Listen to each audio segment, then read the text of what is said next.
Amen. C'est Dieu qui s'occupe de tout. Tu n'as rien à faire. C'est Dieu qui s'occupe de tout.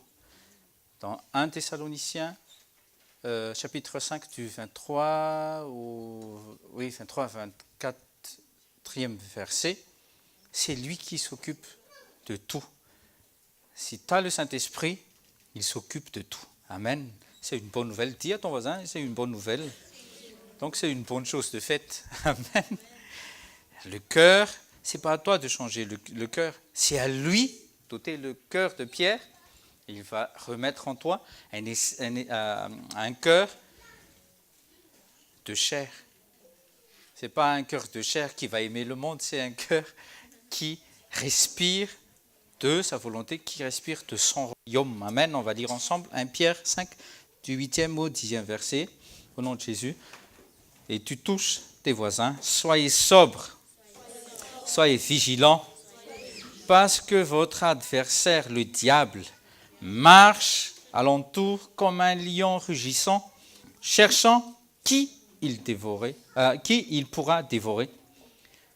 Dis à tes voisins, résistez-lui en demeurant ferme dans la foi et sachez que les mêmes souffrances s'accomplissent à moi, ton frère, et à tes sœurs dans le monde.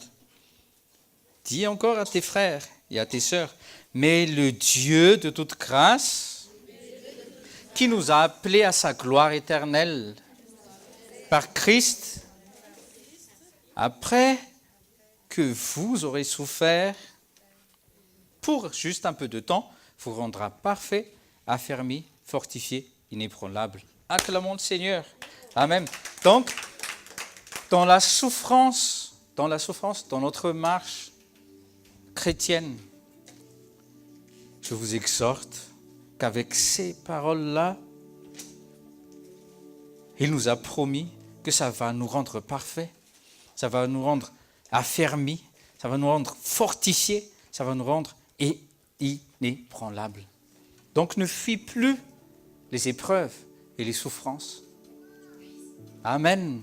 C'est pour cela, samedi dernier, on s'est focalisé sur les armures de Dieu, sur l'armure de Dieu que nous devrions, que nous allons encore porter tous les jours. Dites avec moi, tous les jours. C'est pas qu'en venant ici, nous sommes sur notre 31 avec l'armure de Dieu. Quand vous sortez, vous allez remettre vos habits habituels. C'est hors de question. À partir de maintenant, c'est armure, matin, midi, soir, 7 sur 7, 24 sur 24, du jour 12 sur 12. Amen. Parce qu'il est dit que Satan, il ne dort pas. C'est un esprit. Dis à tes voisins, Satan, c'est un esprit. Les démons, ce sont des esprits. Et il est dit dans Éphésiens 6, verset 16, qu'il tire, les dards enflammés sont dirigés vers qui? Vers le monde. Dis à tes voisins, non, vers toi. Il faut que tu portes la cuirasse tout le temps et le bouclier de la foi aussi. Alléluia. Ok. Donc soyez bénis dans le nom de Jésus. Soyez sobres. Soyez sobres. Donc ne vous endormez pas. Soyez vigilants. Donc veillez. Parce que Satan, il ne dort pas. Il n'est jamais fatigué parce que c'est un esprit. C'est toi, c'est notre chair. Là, notre corps là, c'est vite fatigué. Mais l'esprit qui est en nous, qui est en chacun de nous, il va nous propulser vers l'avant. Alléluia. Gloire à Dieu. Aujourd'hui, on va voir, Pasteur Mégine nous a déjà conduit dans l'adoration. Et on va voir le pardon aujourd'hui encore. Dis à tes voisins encore. Chaque jour, il faut qu'on nettoie notre cœur. Et ce qu'on va faire tout à l'heure, on va parler de la Sainte Seine, de l'importance de la Sainte Seine. On va aussi parler du lavement des pieds. Ce n'est pas le lavement des pieds que d'autres personnes font. C'est chaque jeudi, je crois, ou vendredi, je ne sais plus. Mais c'est autre chose, c'est vraiment autre chose. Et c'est un rituel, c'est vraiment une bonne chose pour nous les chrétiens. Prenez vos Bibles, on va lire ensemble encore un passage dans la Bible. Matthieu 6, versets 12 à 14. Matthieu 6, versets 12 à 14. La parole de Dieu est claire, c'est irrévocable. Si nous voulons recevoir le pardon de Dieu, nous devons pardonner aux autres, coûte que coûte. Peu importe ce que les autres t'ont fait, tu dois pardonner. Pourquoi? Dis à ton voisin, parce que l'Esprit Saint est en toi. Parce que tu marches dans l'amour. Oui, parce que tu marches dans l'amour. Et l'amour, c'est pas quelque chose qui est à l'extérieur. L'amour, c'est une personne qui habite en toi. Dites avec moi, il habite en moi. Parce que Dieu est amour. Dieu est amour. Dieu, c'est une personne. Et cet amour-là habite en toi. Et Satan veut voler ça. Vous, les célibats, soyez vigilants. Soyez vigilants. Et soyez sobres. Parce que cet amour, Satan veut transformer à l'amour éros. Soyez vigilants. Matthieu 6, versets 12 à 14, dans le nom de Jésus, on va lire ensemble. Pardonne-nous nos torts envers toi, comme nous pardonnons nous-mêmes les torts ou les offenses, selon les versions, des autres envers nous. Garde-nous de céder à la tentation et surtout, délivre-nous du diable. Car à toi appartiennent le règne, la puissance et la gloire à jamais. En effet, vous voyez, Jésus, il a précisé, en effet, si vous pardonnez aux autres leurs fautes, votre Père Céleste vous pardonnera aussi. C'est lié. Pasteur Mésine a dit tout à l'heure, à toi qui est offensé, et à celui qui a offensé, c'est 50-50 au fait. Parce que ni l'un ni l'autre ne marchaient pas dans l'amour. Vous et moi aussi. En tant que pasteur, je dis ça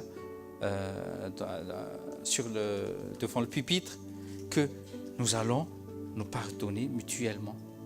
Nous allons vous demander pardon aussi. Amen. Si vous pardonnez aux autres leurs fautes, votre Père, il va croiser les bras. Non. Non. Il vous pardonnera aussi. Parce que même en tant que chrétien, toi aussi, tu as quelque chose à effacer sur l'ardoise, oui ou non? Oui. Hier, dans le RER, j'étais assis à côté d'une nouvelle collègue, c'est une musulmane, donc je lui ai posé quelques questions à propos du ramadan et tout. Je lui ai dit, c'est quoi au fait le ramadan? Et là, elle me disait, non, c'est pas trop spirituel, c'est juste qu'on est... on prend conscience qu'il y a beaucoup de gens qui ne mangent pas, donc pendant un mois, nous allons aussi mettre de côté les repas et tout. Donc je me suis dit, donc le ramadan, ça ne sert pas trop à grand chose. Donc il faut faire des bonnes actions. Oui, c'est ce qu'elle avait dit, oui, c'est ça.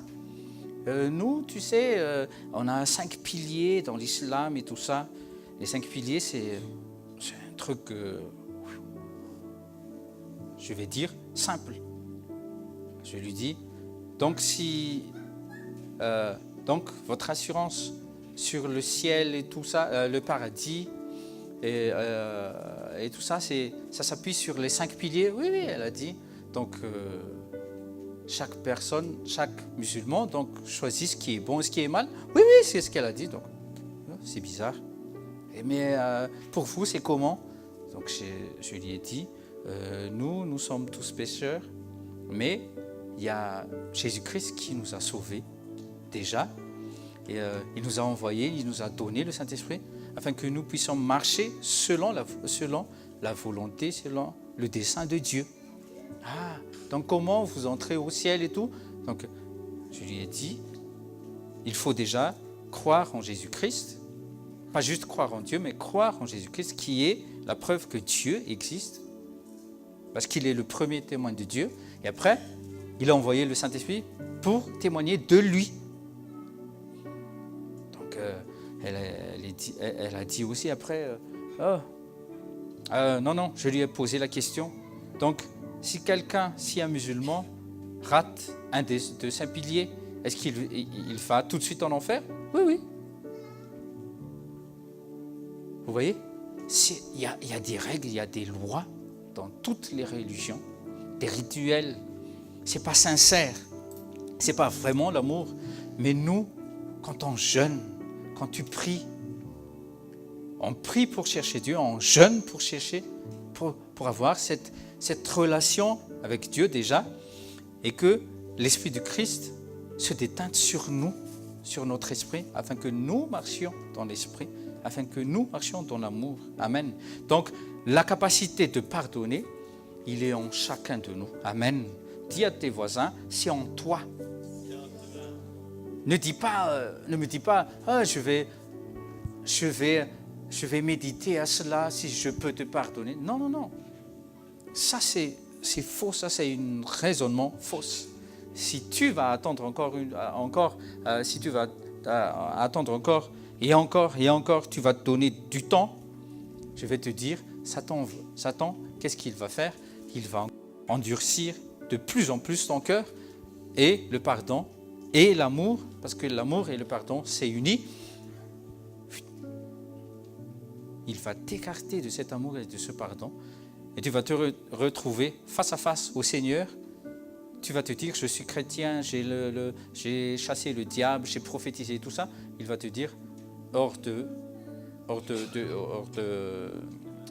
ma vue, dégage. Il est où l'amour? Dans 1 Corinthiens 12, puis 1 Corinthiens 13, Paul, sous l'inspiration du Saint-Esprit, il a expliqué que le don par excellence, c'est l'amour. Et nous sommes ici pour nous fortifier encore une fois. Alléluia. La parole de Dieu est irrévocable. Tu dois pardonner. Dis à tes voisins, tu dois pardonner. Donc c'est nous qui devons faire le pas pour aller aux gens, pour leur demander pardon. Si on a fait du tort à quelqu'un, si on a offensé quelqu'un, on fait le pas. C'est dur. Dis à tes voisins, c'est dur pour la chair. Mais après, on va voir ce qui se passe après. Après, Dieu va t'enlever ce poids, ce fardeau. Oui, c'est un fardeau. Tu vas porter encore ça. Combien de temps encore tu vas porter à cœur les gens? Ah, elle m'a fait ça, il m'a fait ça, ils m'ont fait ceci, ils m'ont fait cela. Mais jusqu'à quand? Tu ne connais pas l'œuvre de la croix, alors? Tu ne connais pas. Même Jésus sur la croix, il a encore pardonné. Pardonne-leur parce qu'ils ne connaissent pas ce qu'ils font là. Pardonne-leur. Et même le brigand qui était à son côté, il lui a encore pardonné avant de remettre sa vie entre les mains de son Père. C'est ce que tu dois faire à chaque fois, à chaque instant. Pierre, une fois, il a dit, mais combien de fois il faut que je pardonne à mes frères? Dis à tes voisins, il parlait des disciples. Ben oui, il parlait. Mais pour Jésus, mais jusqu'à combien de fois je dois pardonner à mon frère là, à ma soeur là, à mon pasteur? Chaque année, on fait pardon, mais encore une fois, et aujourd'hui, on va le faire encore. Dis à tes voisins, parce que tu as péché toi aussi. Moi, je vous dis, je vais demander pardon à toute l'assemblée tout à l'heure. Il faut le faire. il faut que Satan se casse la gueule. Amen. C'est ni dans Joseph Taff, c'est ni dans ton tange. Il faut tourner quel te mentir, Satan. Il faut le bousculer. Par quoi? Par l'amour. Vous voyez quand les apôtres, ils signent, je vous embrasse d'un baiser saint.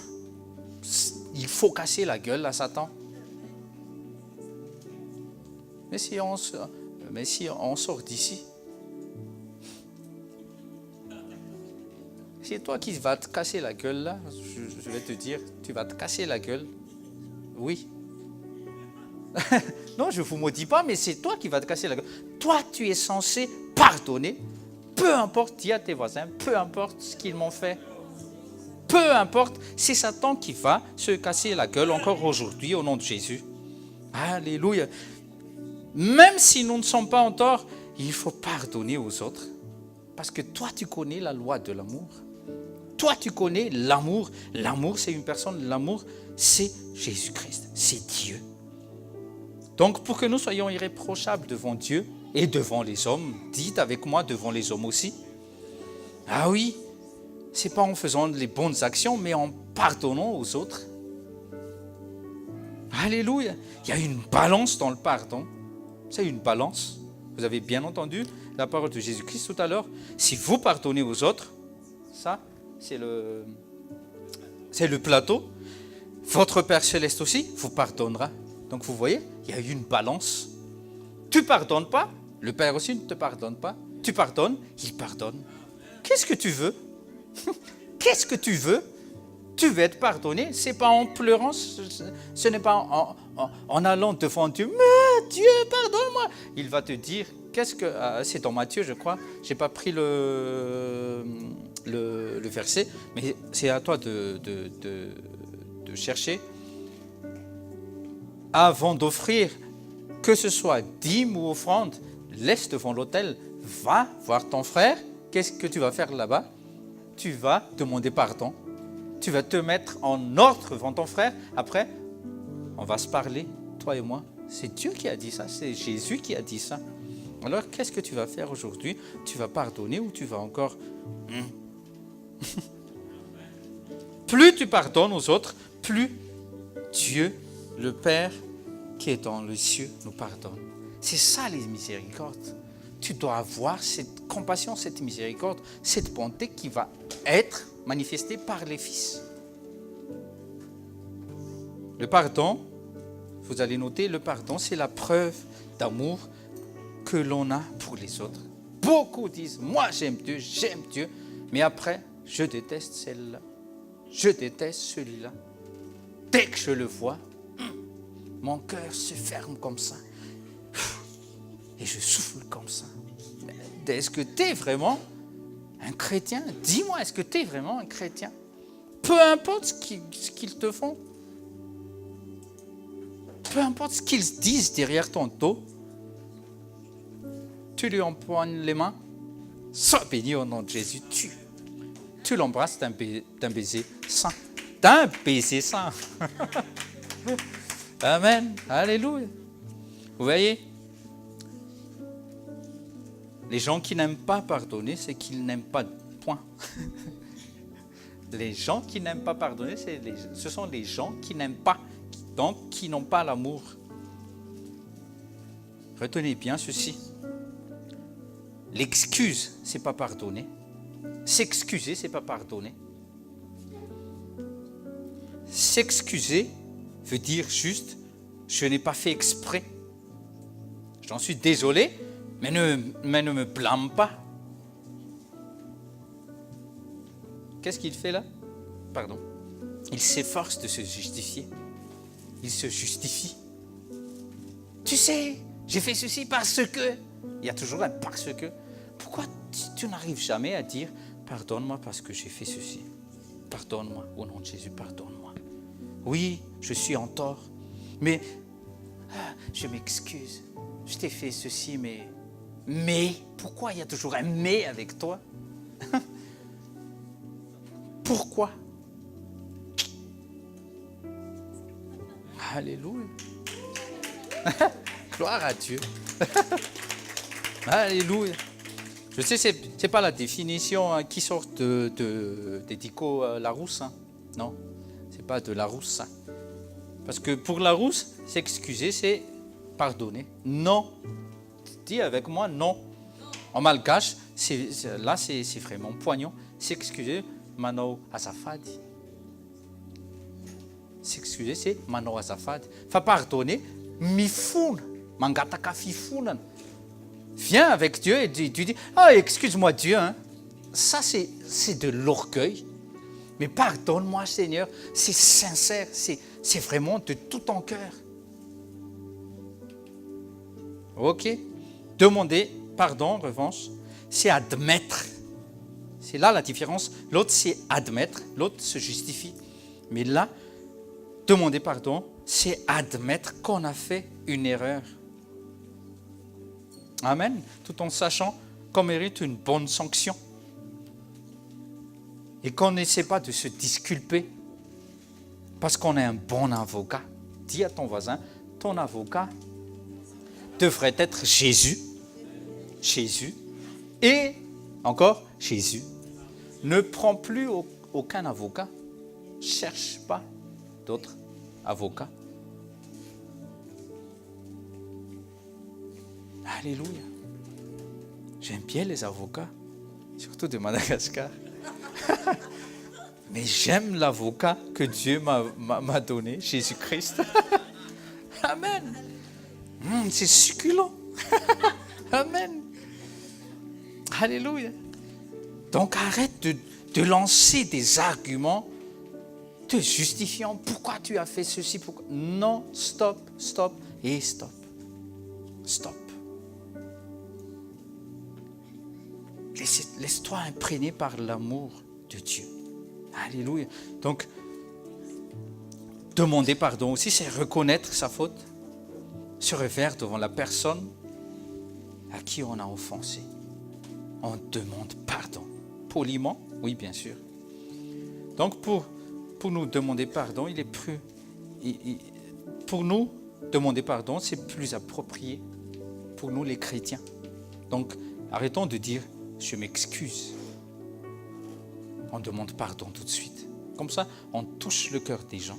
Et quand il va nous demander, quand il va nous dire « oui, je te pardonne », là, soyez sincères aussi. « Ah oui, je reçois ton pardon. » Au fait, c'est comme si, lors de la première fois où nous avons prié, nous avons demandé pardon à Dieu. Qu'est-ce que le ressentiment de ce qu'on avait, c'était quoi? C'est la paix. Avec les excuses, tu n'auras pas de paix. Parce que Dieu n'agit pas derrière les excuses. Mais avec le pardon, il agira. Alléluia. Prenez note dans 1 Jean 5, verset 9. Il est fidèle et juste pour nous, pour nous pardonner et effacer tous nos péchés. Alléluia. C'est une bonne nouvelle. Dites avec moi, c'est une bonne nouvelle. Devant Dieu, il n'y a qu'un seul avocat. Qui pourrait nous disculper? Jésus est son nom. Je vous donne son nom.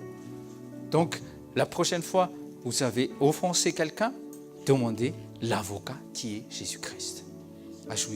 Agenouillez-vous et demandez l'avocat qui est devant Dieu éternellement. Il faut qu'on sache aussi que le clan accusateur, avec tous ses démons, c'est Satan. Il va vous inculper et vous allez tomber sans le sang de votre avocat, de notre avocat, le Seigneur Jésus-Christ. Marc 2, verset 7. Marc 2, verset 7. Là, les pharisiens, ils étaient étonnés. Mais comment cet homme qui s'appelle Jésus, oui, il vient de Dieu, oui, il est bien un rabbi, oui, mais comment, mais cet homme blasphème, mais comment il ose dire, comment ose-t-il parler ainsi? Mais qui peut pardonner les péchés si ce n'est Dieu seul? dis à tes voisins, toi, tu peux pardonner parce que tu es Dieu. Oui, vous êtes des dieux. Psaume 82, verset 6. Vite. On a beaucoup de choses à dire. Psaume 82, verset 6.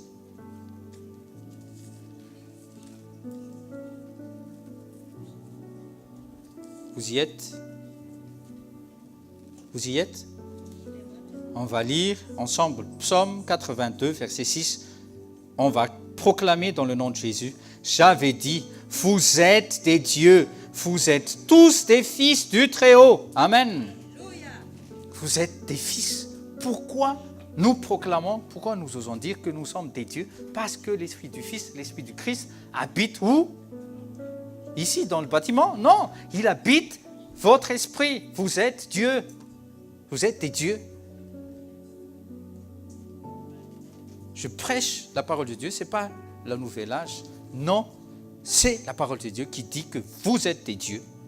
Donc, un point c'est tout, dis à tes voisins, un point c'est tout, je suis Dieu. C'est parce que mon Père est Dieu. Le fils d'un lion, c'est un lionceau. Mais pas un petit chaton. Amen. Le Saint-Esprit m'a parlé hier soir, quand j'étais dans mon endroit secret. Il a dit, tu sais, quelquefois, vos enfants, ils n'obéissent pas. Et là, tu dois sortir ton masque pas ton masque, mais le lion en toi. Tu rugis. Et il a dit maintenant, c'est le cœur de l'agneau que tu vas montrer à tes enfants.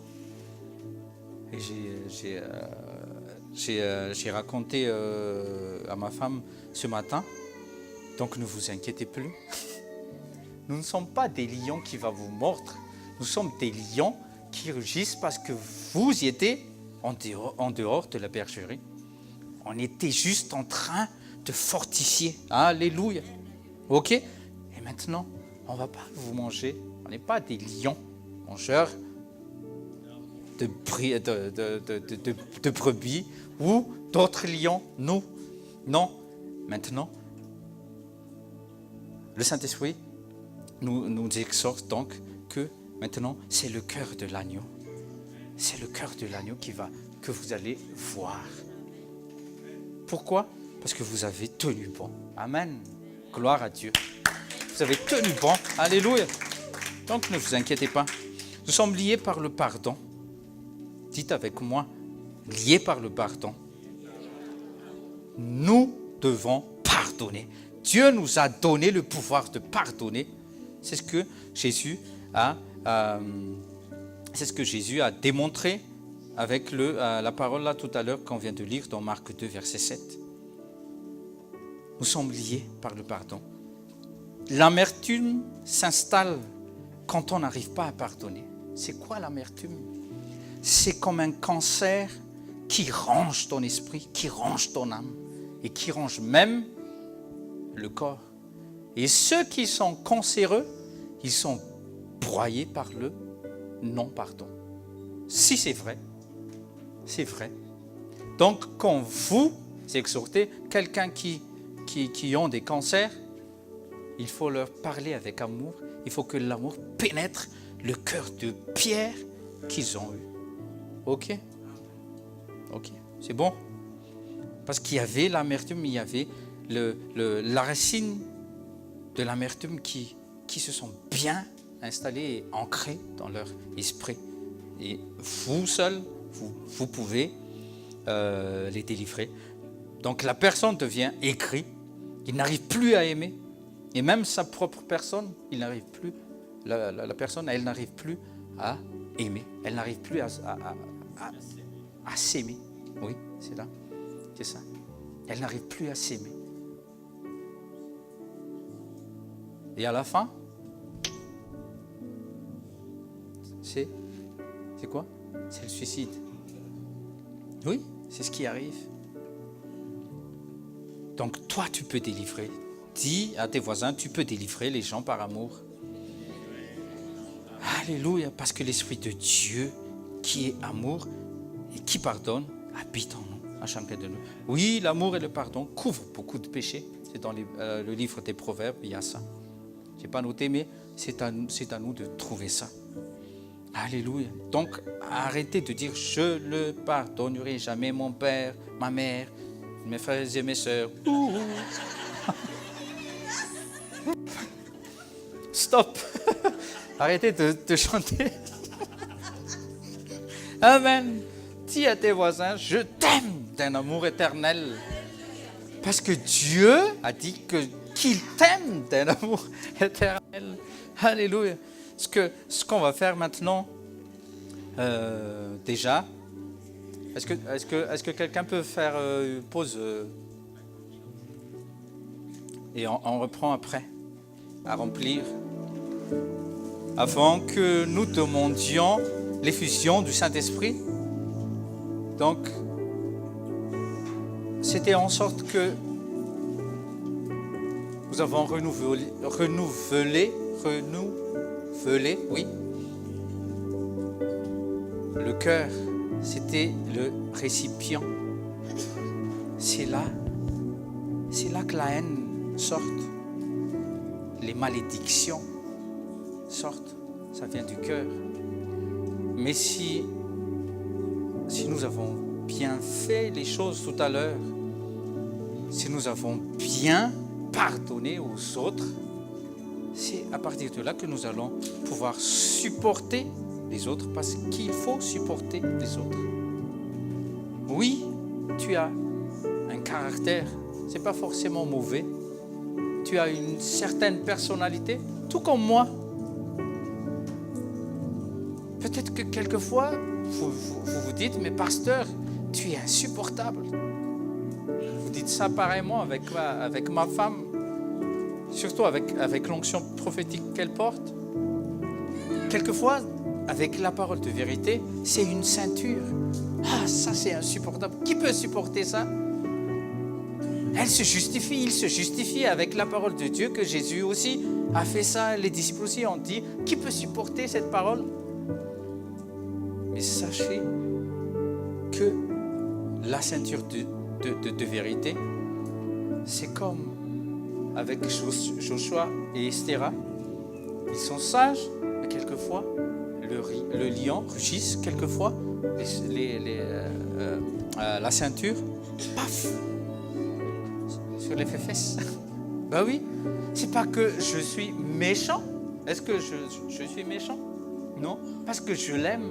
Parce qu'il c'est pas parce qu'il a fait une faute, mais il m'a pas obéi. Et Dieu aussi fait pareillement. Quand vous n'obéissez pas, on rectifie avec les bâtons, on rectifie avec la houlette, on rectifie avec les paroles de vérité. C'est la ceinture de vérité. Ça fait partie de notre armure. Amen. Alors, on va passer à la Sainte Seine. Avant de passer à la Sainte Seine, il aura fallu quoi? Un pardon mutuel. Parce que c'est très difficile. Vous voyez ce qui est arrivé dans Jean 13.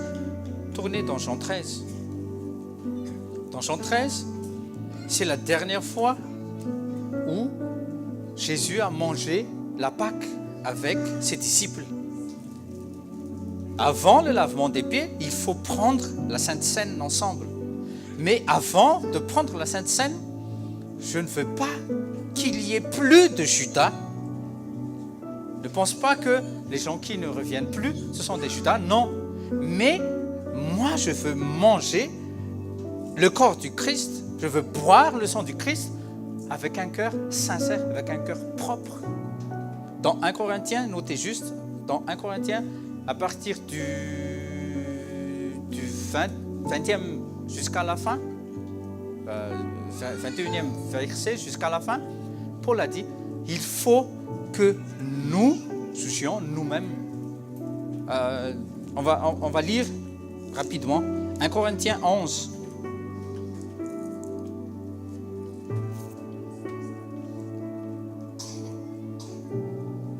1 Corinthiens 11, vous êtes là?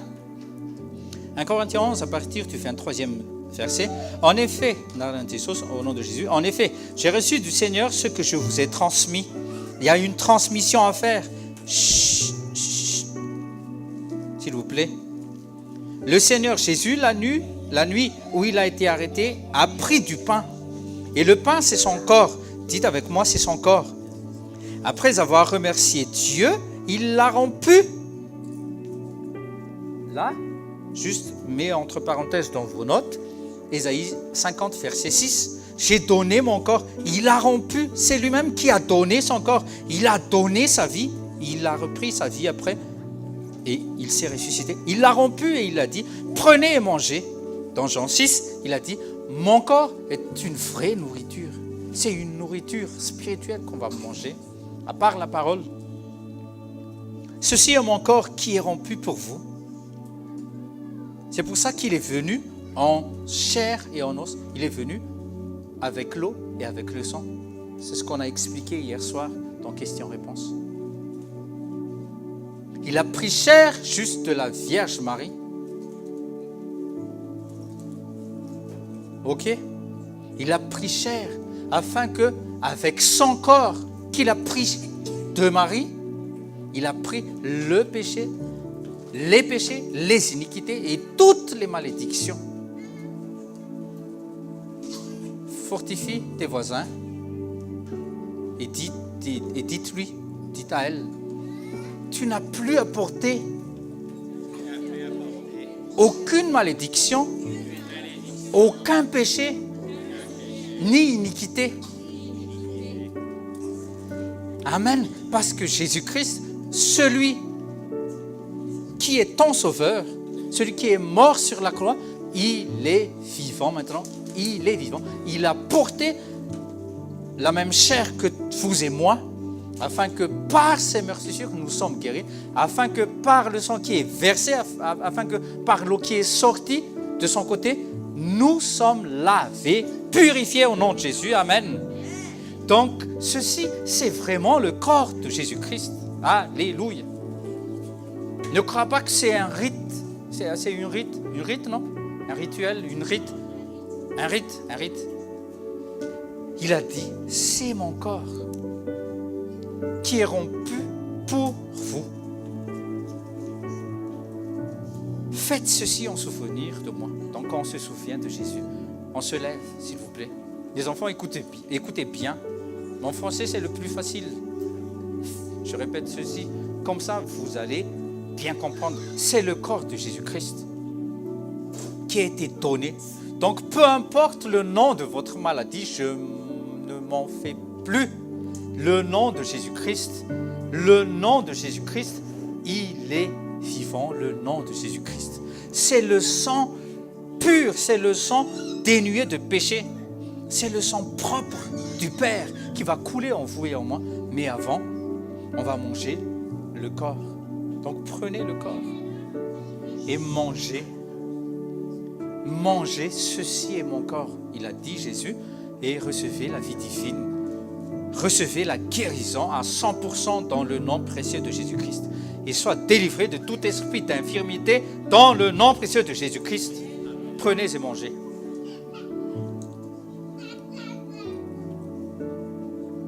Maman, juste un petit peu.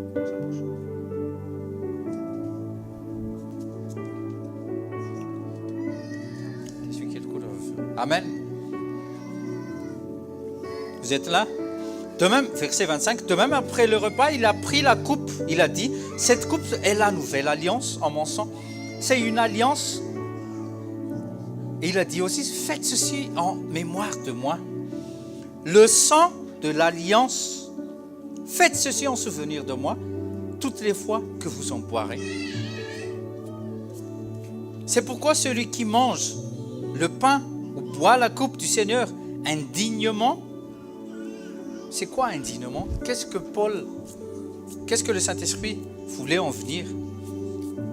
Ton cœur lourd, les pensées mauvaises. On est dépouillé de tout ça maintenant parce qu'on a fait quoi tout à l'heure? On s'est repenti. Oui, on a fait la paix. On s'est dit pardon mutuellement.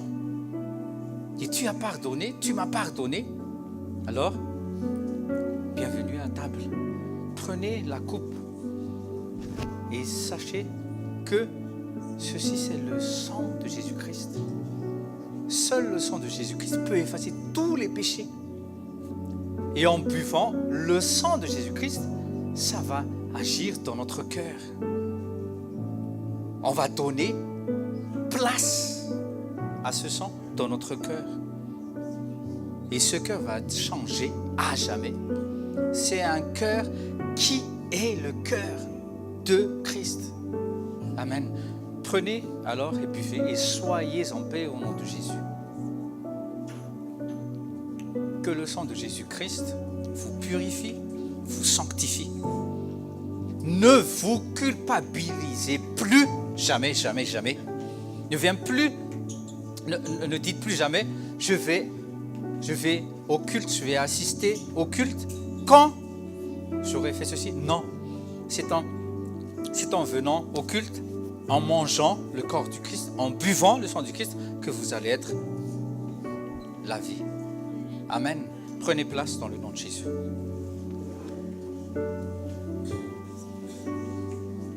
Vous voyez, aujourd'hui, dans les églises, pour qu'il n'y ait plus de murmures, des rancunes, des critiques, il faudrait que chacun s'humilie. On entre dans le lavement des pieds. Ce qu'on a vu dans Jean 13, c'est un devoir de maison. Il y avait Paul. Il y avait Paul. Non, il n'y avait pas encore Paul. Il y avait Pierre. Il y avait Judas. Mais qui mangeait à la table du Seigneur. Vous voyez? Il y avait Philippe, qui était orgueilleux, qui parlait mal même avec le maître. Il y avait Thomas, qui était un incrédule. Mais il mangeait avec Jésus. Vous vous rendez compte? Mais le lavement des pieds, ça c'est autre chose. C'est un degré encore plus haut. Il faut que chacun s'humilie et considère son frère, sa sœur comme plus grand que lui-même.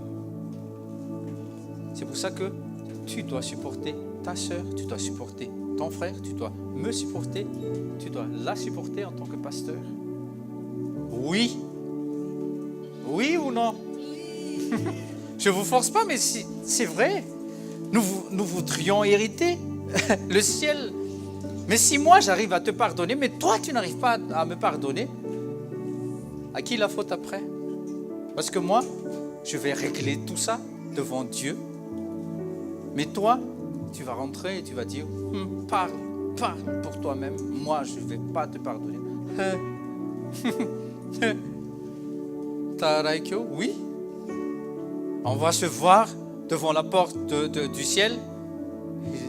Il va dire, c'est pas... Oui, je vais dire moi, mais l'autre personne à qui tu n'as pas pardonné, Dieu dit, vas-y, entre. Et à toi, il va dire, non, tu n'entres pas. Parce que vois l'amertume en toi, je vois la haine au fond de ton cœur. Toi, oui. C'est pour ça qu'il faut que tu t'humilies et considères plus ton frère et ta sœur plus grands que toi. Les apôtres, ils étaient en train de se bagarrer. Qui est le plus grand? Pierre, il s'est dit, moi, c'est moi qui l'ai appelé le premier. Dis à tes voisins, ça sert à rien. Si tu étais le premier venu, bah oui, ça sert à rien. Non. Jean, il s'est dit, moi, c'est moi le disciple que Jésus aime. Oui, mais il aimait aussi Judas. Oui, il aimait Judas. Mais c'est Judas qui a fermé la porte de son cœur. Oui, Dieu a aimé, Jésus a aimé Thomas, même s'il était incrédule, jusqu'à ce qu'il voit en personne, ce qu'il touche le Jésus ressuscité. Donc, ce qu'il a le Thomas, là, pendant 3 ans et demi, il n'a jamais cru à Jésus.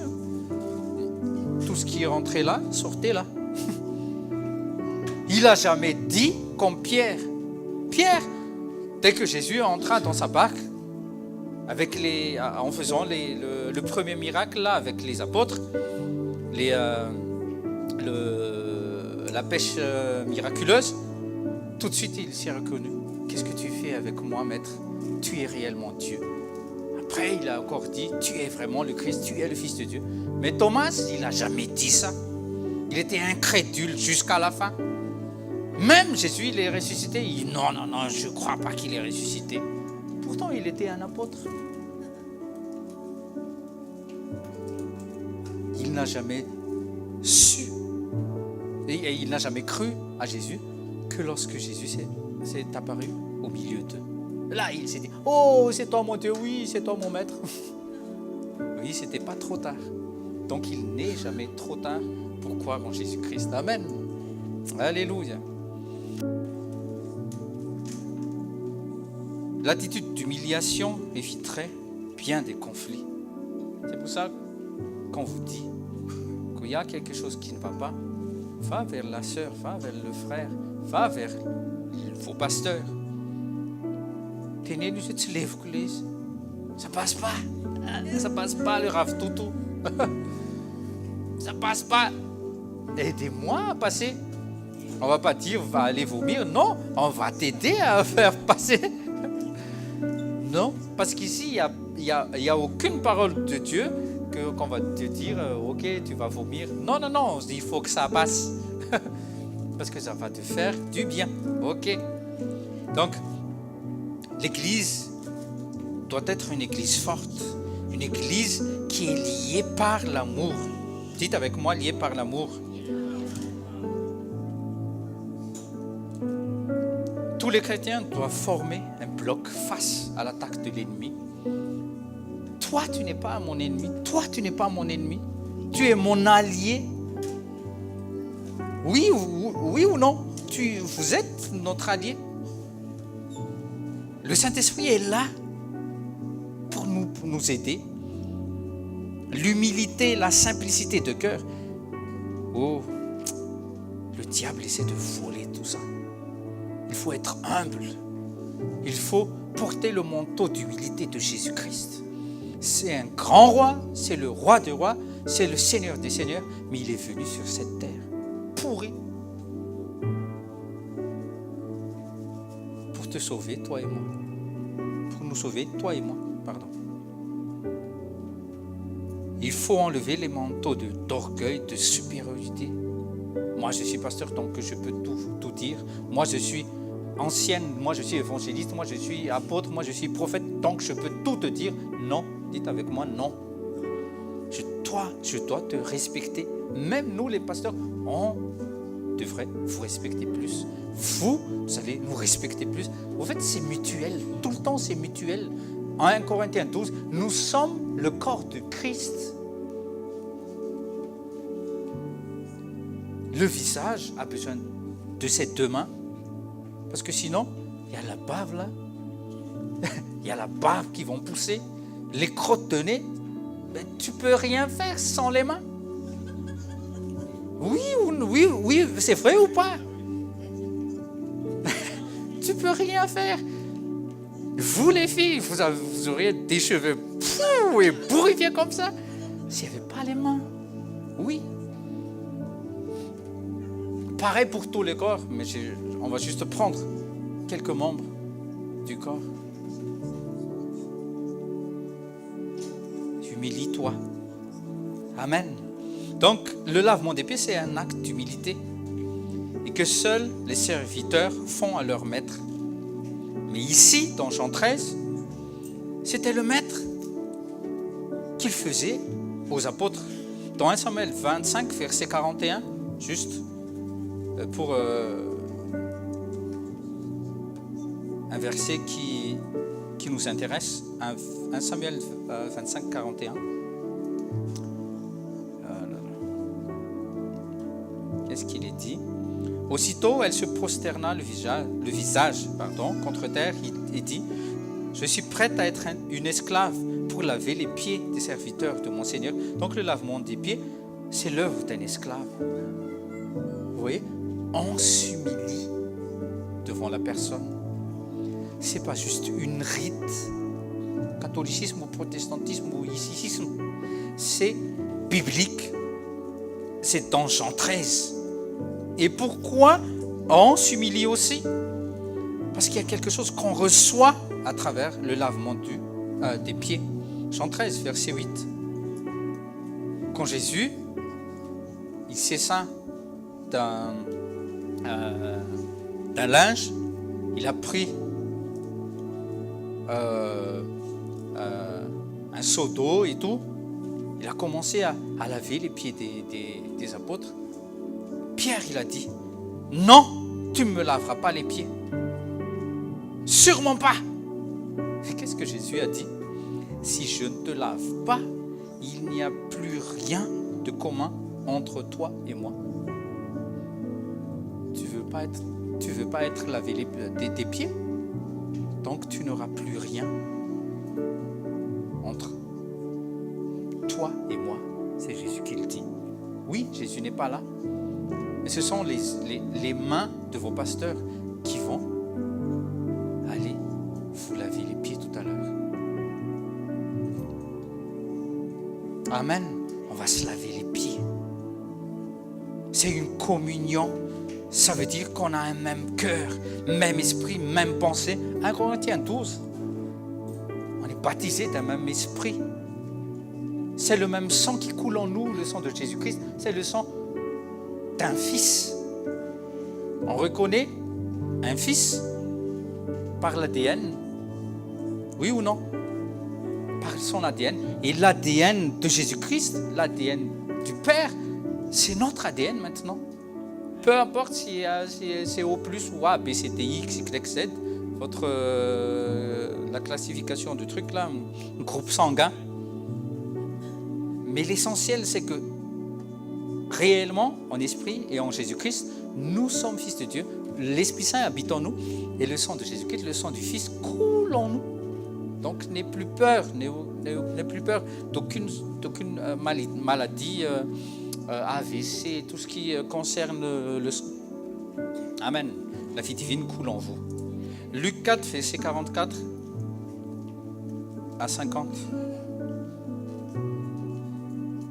Là, il y avait Simon. Il avait fait une faute. Puis se tournant vers Luc 7, 44 à 50, au nom de Jésus, puis se tournant vers la femme, il reprit, tu vois cette femme, hein, tu vois bien cette femme. Jésus a fait, regarde bien cette femme-là. Tu dis qu'elle est une adultère, elle est une prostituée, mais tu vois bien cette femme, Simon? Toi, Simon? Regarde bien. Eh bien, quand je suis entré dans ta maison, tu ne m'as pas apporté d'eau pour me laver les pieds. Mais qu'est-ce qu'elle a fait? Elle me les a arrosés de ses larmes. Elle les a essuyés avec ses cheveux. Mais toi, qu'est-ce que tu as fait? Tu étais trop supérieur. Oui, dans les églises, il y a de ça. On se croit supérieur. C'est pour ça que Dieu nous oblige, nous les dirigeants, les leaders, à nous humilier aussi devant vous, les brebis, vous les enfants de Dieu. On vous sert. Jésus est venu non pas pour être servi, mais pour servir. Tu ne m'as pas accueilli en m'embrassant, mais elle, depuis que je suis entré, elle n'a cessé de couvrir mes pieds de baisers. Tu n'as pas versé d'huile parfumée sur ma tête, mais elle a versé du parfum sur mes pieds. Et toi, qu'est-ce que tu as fait, Simon? Tu es trop supérieur. C'est ça, s'occuper de son prochain. Tu vas voir ton prochain. Tu sers ton prochain. Tu sèmes. Tu sèmes. Tu sèmes. Même s'il n'a pas besoin, même si elle n'a pas besoin de manteau, même s'il n'a pas besoin de chaussettes, tu sèmes. Amen. Je vous apprends à semer. Même si, oui, voilà, j'allais dire, même si quelqu'un ne fait rien pour toi, toi tu apprends à donner. Et Dieu va te bénir encore plus pour pouvoir donner plus. Amen. Vous êtes là? C'est pourquoi je te le dis, ses nombreux péchés lui ont été pardonnés. Donc, le lavement du péché aussi, le lavement des pieds aussi, c'est l'approbation de Jésus-Christ pour la purification. Il va nous purifier de tous les péchés qu'on vient de confesser tout à l'heure. Et même si on s'est pardonné mutuellement avec le lavement des pieds, ça va être, c'est comme une alliance, c'est comme une signature. J'approuve, Dieu approuve, au nom de Jésus. C'est pas moi qui le dis, c'est la parole qui dit. C'est pour cela qu'elle m'a témoigné tant d'amour. Vous voyez, l'amour, le pardon. Mais celui qui a peu de choses à se faire pardonner ne manifeste que peu d'amour. Donc, êtes-vous Simon? Êtes-vous Marie de Magdala? Dès qu'on parle de Marie de Magdala, c'est une prostituée. Simon, c'est un homme vraiment respecté. Lis un peu Luc 7. Jésus a remis à sa place M. Simon. Et il a élevé la dame qui lavait ses pieds. Alléluia. Verset 48, il dit à la femme, tes péchés te sont pardonnés. Les autres invités se dirent en eux-mêmes, qui est donc cet homme qui ose pardonner les péchés? Vous voyez? Qui ose? Mais Jésus dit, la femme a dit à la femme, parce que tu as cru en moi, tu es sauvé, va en paix. Vous voyez? Après le pardon, il y a quoi? Il y a la paix qui s'installe. Amen. Il y a la paix qui s'installe, que ce soit dans la personne qui pardonne, que dans la personne qui est pardonnée. Alors, si tu veux la paix, si tu n'as pas de paix dans ta maison, si tu n'as pas de paix au boulot, si tu n'as pas de paix n'importe où, c'est qu'il y a quelque chose qui est à régler avec toi. Ne tourne pas tout le temps les doigts aux autres, c'est lui, c'est elle, c'est elle, c'est elle, c'est tout le temps, c'est mon maître, c'est ma maîtresse, c'est mon patron. Non, toi, règle-toi. Règle les choses devant ton Dieu. C'est parce que l'amour du Père est en toi. C'est pas en lui, c'est pas en elle. Elle est encore, ils sont encore dans le monde. Mais toi, tu es dans le royaume. C'est à toi de prouver l'amour, c'est à toi de montrer l'amour, c'est à toi de manifester l'amour en pardonnant. En pardonnant. Je ne vais plus répéter ici l'histoire que j'ai vécue il y a 10 ans avec la Libanaise qui m'a formé. Mais c'était dur. Pendant 2 ans, elle me traitait d'idiot, d'imbécile, d'esclave et tout. Même de M, de popo. Même juste pour prendre, vous voyez les papiers à l'imprimante. Tommy, tu vas me chercher ça. C'est pas mon rôle, je suis dessinateur. Mais elle me dit, mais j'ai fait. Tout le monde gueulait. Mais qu'est-ce que tu fais, Tommy? Si c'était à moi, direct, la fenêtre. Mais pourquoi tu fais ça? Mais pourquoi elle te montre de respect et tout? Mais non, c'est parce que j'ai appris avec mon Seigneur Jésus-Christ. C'est parce que toi, tu as appris aussi. Et toi, tu oses dire chrétien et tu fais quelque chose de mal avec la chrétienne qui est à côté de toi, avec le chrétien qui est à côté de toi. Mais qui donc es-tu?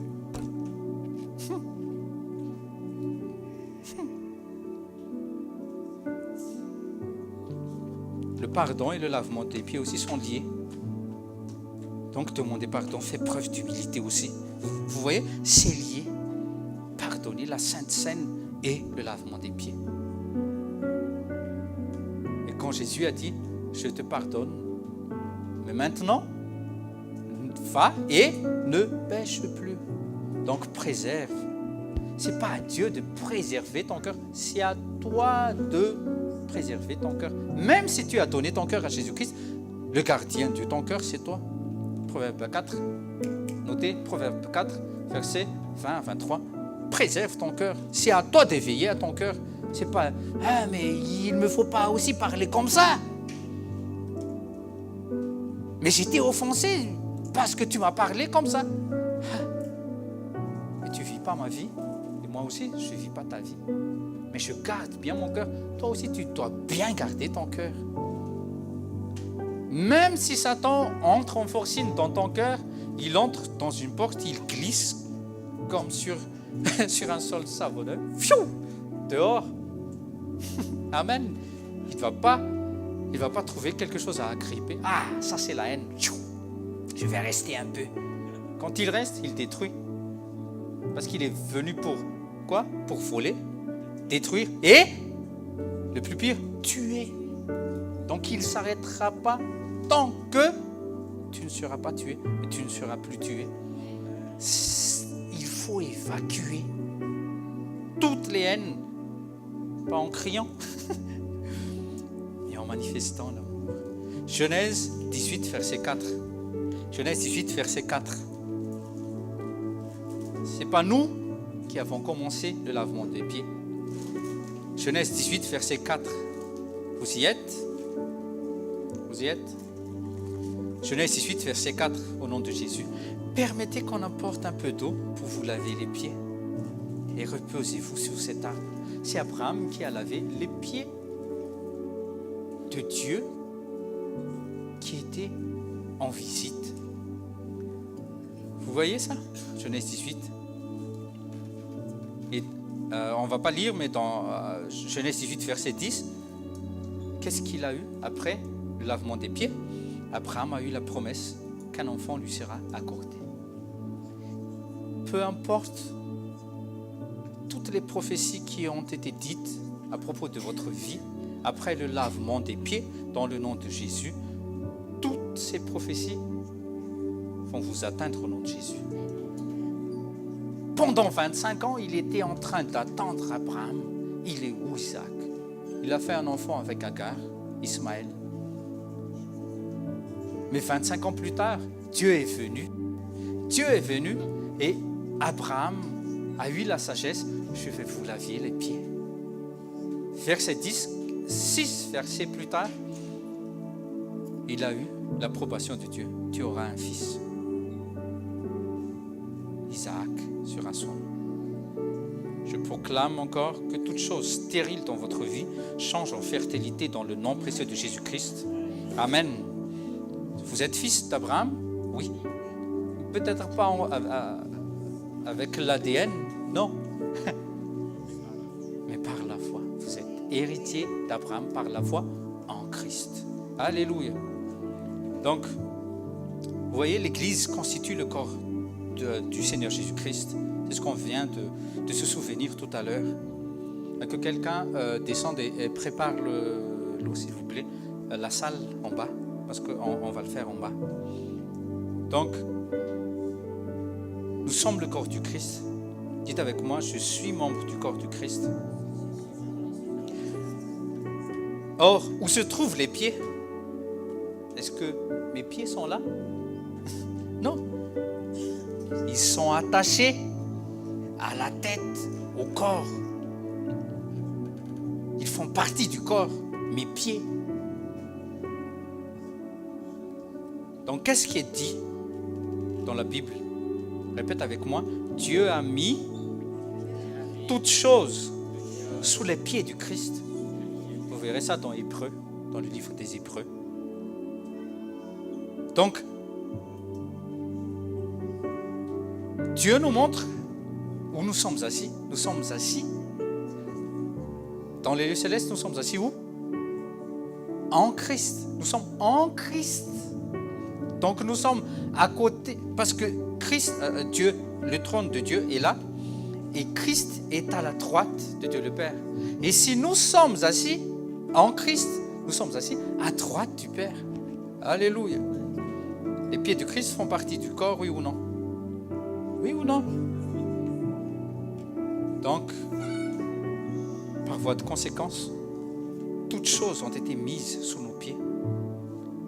Dans Genèse 3 aussi, vous allez voir, Genèse 3, on ne va plus lire parce qu'on n'a plus trop le temps. Genèse 3, c'est Dieu qui a prophétisé, en fin de compte, avec Ève, que Satan sera où?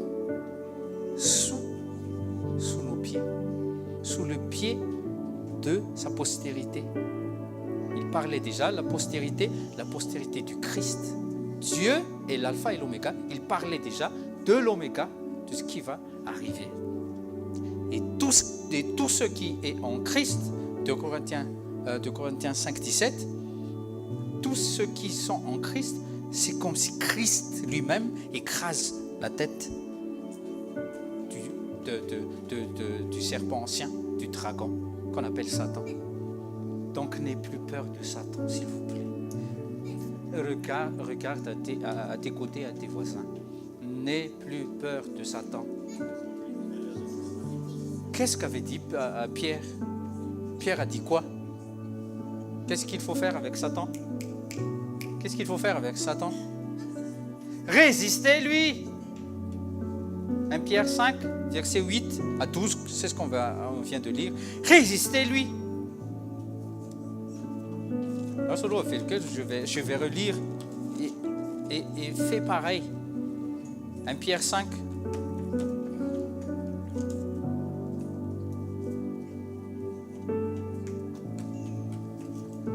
Soyez sobres, restez vigilants. Votre adversaire, le diable, rôde comme un lion. Mais résistez-lui avec une foi inébranlable. C'est la foi. La foi vient de ce qu'on entend. Ce qu'on entend vient de la parole du Christ. Aimez entendre la parole du Christ. Toutes choses ont été mises sous nos pieds aussi, comme si Dieu a mis toutes choses sous les pieds du Christ. Que représentent ces choses dont Paul parle ici? Éphésiens 6, verset 10. Les principautés, dites avec moi, les principautés, les dominations, les autorités. Parle, les princes de ce monde, des ténèbres. Tout sous mes pieds au nom de Jésus. Amen. Ne vous laissez plus écraser par ces petits démons.